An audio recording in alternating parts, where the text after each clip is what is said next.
Hello and welcome to mini episode 262 of Real Life Ghost Stories, and I have 4 spooky stories for you today, and the last story comes from January the 31st, 2023, and story number 1 comes from Tiff. Trigger warning, my story contains suicide. This past October, while I was in Niagara Falls, Canada for my birthday, I received the most heartbreaking news. One of my best friends had taken her life. There is no way to process such a loss. We drove home right away and I immediately felt a presence. I have always been a believer in the paranormal. I saw my dad's ghost in the basement after he died, and I've seen my dear cat who passed away in 2020. The day after we returned home from our trip, I wanted to go to Lisa's house.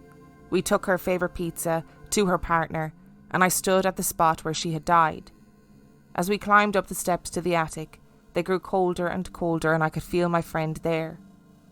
My friend was a transgender woman who had been rejected by her family. She and I spent 2021 very depressed and trying to come to heal from our childhood traumas. When her family received the news of her passing and began to make arrangements, no one from her chosen family was allowed to help, and we were only given 30 minutes of time at her viewing. The day of her viewing, as I was in the bathroom getting ready, a fluff of cat hair began to float in the air. The vent was not on and there was no air blowing in the bathroom. I filmed on my phone, and as I was talking to Lisa's partner, the fluff of hair would bob up and down.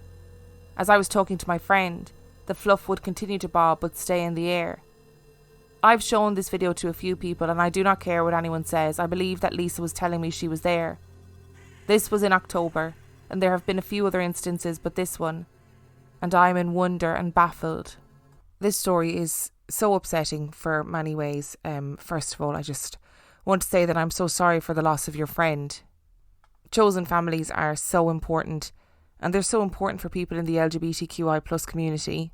Sometimes, as this story shows, a family may not be accepting of somebody's sexual identity or their gender identity for myriad reasons, and you end up with a chosen family. And Tiff, you knew your friend in such a way where you helped each other through your trauma and where you were there for one another and you were each other's chosen family. And therefore, I think you would know if she was there after she had gone. And I hope that you and your friends find comfort in the way that she chooses to show herself to you. Whether that's cold spots or some cat fluff blowing in the air, whatever it is, I hope it brings you some sense of comfort. And story number 2 comes from Emmie. It was late June of 2022 and I had taken some time off from my career and was working on farms across the United States. At this time I was working on an organic farm in Georgia and harvesting flowers to make bouquets for the farmers market. Because I was the only one in the field harvesting that day, I decided to put on an episode while I was working to help the time pass. I listened to mini episode 17, Sea Turtles. In this episode, one of the stories was from a girl who lost her dad in 9/11. She shared several instances where her father had shown up for her family with different signs showing that he was still there and actively watching over their lives. The story got me pretty choked up and I had to stop listening because it reminded me of my mom and sparked a bit of jealousy within me. My mom passed away in June of 2013 when I was 14 years old, and that day on the farm was almost 9 years to the day of her passing. Now, I firmly believe that family members can visit after they've passed, but it had been years since I'd felt my mom's physical presence near me. I no longer saw her in dreams nor through signs, and the more time has passed, the more I wish I could see and feel her again. I continued my work on the farm, admiring the beauty of the flowers and reminiscing on some of my favourite memories with my mom. The main memory I fixated on was when we would sit in her bed together around the holidays, watch her favourite TV shows, and eat peppermint ice cream right out of the pint. It was sweet and something I wished I could have done that night, except that peppermint ice cream is seasonal and it was in the middle of summer. After work that day, still feeling a bit down, I went to the grocery shop and as I completed my shopping, wandered to the ice cream aisle for a pick-me-up. Then, on that aisle, I couldn't believe my eyes, as there was an entire section top to bottom with peppermint ice cream. This was completely bizarre, as I've looked countless times before and never seen it. Even in winter, I've had trouble finding this specific ice cream. I felt as if it was my mom offering me a little sweetness to end a tough day. I bought a pint, and a few minutes later got into my car with a lighter heart. Ready to drive home for my night of peppermint ice cream and movies, I pressed shuffle on a random Spotify playlist, and the first song that came on was called I Am With You. At this point I began to cry. It had been a tough day and I hadn't felt my mom in years. She knew and saw that I needed her and showed up for me that evening. Loss is hard and the grief never really goes away. This summer will be 10 years without my mom, but I hope this story can help remind me and everyone else who has lost a loved one that we are not alone. Our people are always here with us. I'm not going to say too much on this one because I feel like Emmie has said everything that needs to be said. And if the amount of people that email into this podcast to say that their loved ones have, shown themselves to them in one way or another, or they felt their presence, then I think we can safely assume that they're looking out for us, whether we receive those signs or not. And if you're anything like me and have a terrible attention span and are not very good on details, maybe you just don't see the signs. And I wonder if in those early days of grief, where grief is really acute, that person is around more because you need it more, because it's so raw and so painful. And then as time passes and you slowly get stronger and stronger, maybe that's why you don't see or hear them or feel them as much as you did previously. Oh, that story's made me all emotional. And story number 3 comes from Liz. This first story comes from my time on the night shift. We had a very unfortunate and unexpected death of a young woman in room 2. We were all pretty shaken up about it, but the beds in this particular hospital were hot commodity. And after her family said their goodbyes, there was a new patient in that room within an hour. The woman was middle-aged, otherwise healthy, and had a routine thoracic surgery. When she arrived, she immediately said, "It smells like death in here." Now keep in mind, we do not allow a patient's body to stay in the room long enough for there to be a smell of death.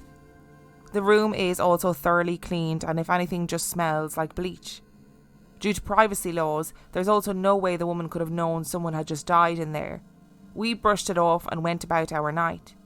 An hour later, that patient hit her call light and asked us why there was someone standing in the corner of her room. We saw no one there. Now, sometimes when patients are in the hospital for an extended period of time or on certain medications, they may start to hallucinate. However, this woman was completely alert and oriented and had no other signs of confusion or disorientation. We reassured her again and went about our duties. The next day, that patient discharged and a new one was admitted. This patient had a new tracheostomy and therefore could not speak. There is a speaking valve patients can use, but we don't give them to the patient for at least a week after their surgery. I was right outside the room, about to go in, when I heard a piercing scream come from inside. I hurried in to find the patient sleeping, knowing full well there was no way she could have made that sound with her tracheostomy. I checked the patients next door and they were also asleep. And the next day, we found 2 handprints on the window. The second story is from just last week. I'm now a charge nurse on a step-down unit.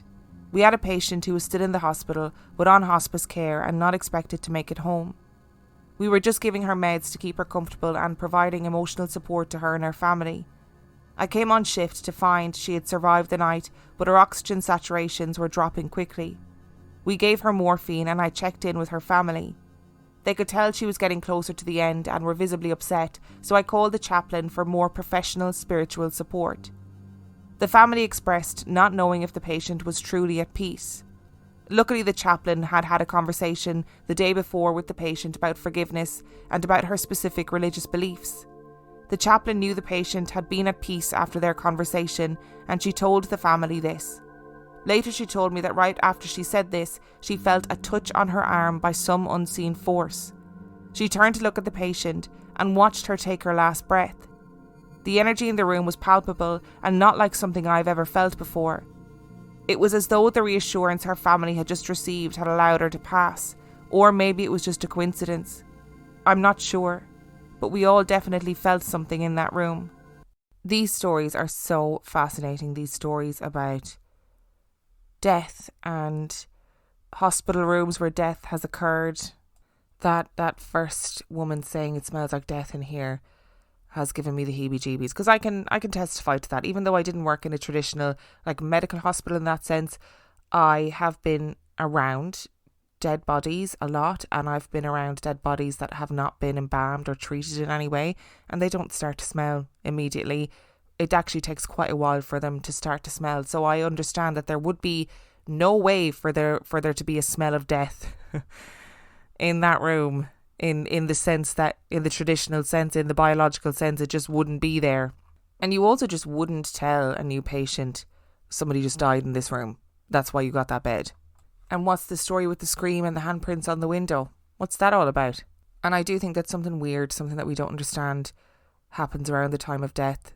I know that cynics listening will be rolling their eyes, but I feel like I've heard too many stories from people, both on the podcast and away from the podcast, that make me think something happens around the time of death, something spiritual, something otherworldly that we just don't understand. There was a story recently on the Ghost Huns podcast that was about a nurse working in a nursing home and having an experience similar to this that gave me goosebumps. Ghost Huns is well worth going to check out, by the way. But these stories are everywhere. They happen all the time. I had a friend recently who experienced a loss, and they were present at the time of the loss, and they said that they knew it was going to happen because something happened in the room, that they couldn't explain what it was, but something happened, like the energy changed, the air changed, everyone in the room felt it, and they knew it was going to happen. And you often hear these stories about people who don't pass away until a certain family member comes to visit. They somehow hold on until they get to see that person, or until something that is causing them anxiety has been rectified or whatever. And look, these stories just give me the heebie-jeebies. And story number 4 today comes from Bree. This is not my story, but my husband's from long before we met. He is extremely sceptical, but he is also open-minded. He can usually explain strange things away, but this one definitely stumped him. When I was 21 or 22, I lived on Oxford Circle in Oxford Manor, an apartment complex built in the 1970s in Mechanicsburg, Pennsylvania. I had lived there for 2 years and was getting ready to move out. I had absolutely no experiences or negative feelings whatsoever, there or anywhere else, until my final 2 nights staying there. I was getting ready to move out, and most of my things were emptied from the apartment other than what I needed to sleep there those final nights. It was the second to last night before leaving, and it was around 3 a.m. I woke up completely and immediately frightened, going from asleep into fight or flight mode in a fraction of a second. In one fell swoop, I pushed upward against a dark figure hovering above me while reaching over to turn my lamp on with the other hand. An incredibly heavy pressure on my chest was partially why I pushed up and away from myself, and it took an immense amount of strength and energy to do so. It had been as close to my face as it could possibly be while still being in focus, but the face was pitch black and featureless. In the second it took to turn my lamp on, the figure vanished. I remember feeling as though it were a feminine presence, and though I don't remember seeing any hair, in a strange way I sensed long, stringy hair.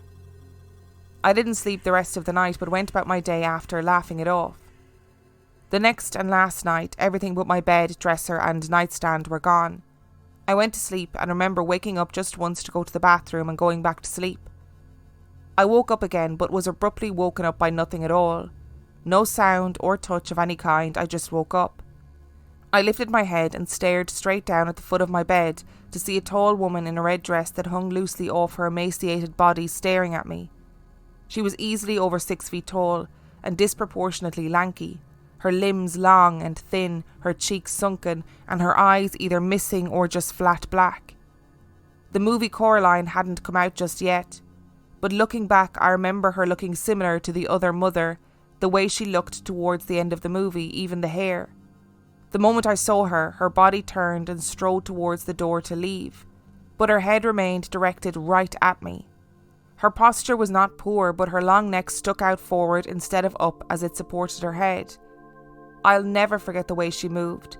Her movements were rickety and strange. Imagine a stop-motion animation movie with every few frames of film removed. Her movements were slow, but each movement was as if it were trying to catch up to how fast she could have been moving. I shot out of bed and was no more than a second behind her as I followed her out the door, still able to see her the whole way, I was angry, half believing someone had actually come into my apartment. I was in a very real fight or flight response, fully feeling that I was responding to a real and natural threat. Once she turned out of my doorway, she was gone. I was immediately flipping lights on and began yelling at her to come out and show herself, but I was completely alone. That description of the woman gave me goosebumps, because she sounds absolutely horrendous with her long limby self. This is no shade to naturally long limby people, but there is a supernatural element to long and limby when it becomes too long and limby.